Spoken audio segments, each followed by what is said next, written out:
Inġiniera u professjonisti mill-qasam tas-saħħa ltaqgħu flimkien biex jiddiskutu s-sinerġija bejn l-inġinerija u s-settur tas-saħħa waqt il-31 konferenza annwali tal-inġinerija organizzata mill-Kamra tal-Inġiniera bit-tema Sustaining Tomorrow's Healthcare. Fil-ftuħ tal-konferenza l-President tal-Kamra tal-Inġiniera, l-Inġinier Malcolm Zammit, spjega li l-aħħar darba li dan is-suġġett ġie diskuss kien waqt il-konferenza tal-2013.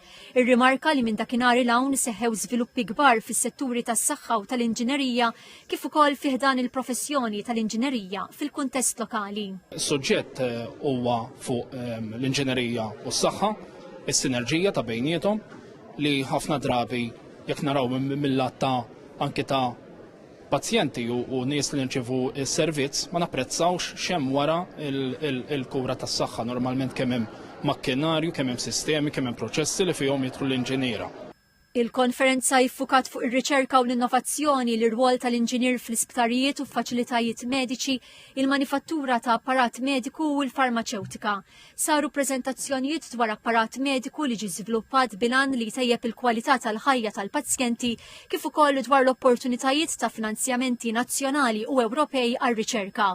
Indirizza l-konferenza il-Ministru għat-Trasport, l-Infrastruttura u x-xogħlijiet pubbliċi Chris Bonnet li tkellem dwar il-viżjoni ta' Malta għal dan is-settur u l-irwol kruċjali tal-inġinerija fl-iżvilupp teknoloġiku inkluż fil-qasam tas-saħħa.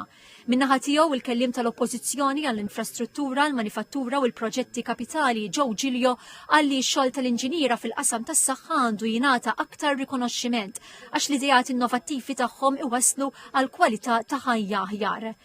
Il-Kamra tal-Inġiniera twaqfet fl-1978 bilan li tħares l-interessi tal-inġiniera u l-professjoni tal-inġinerija f'Malta.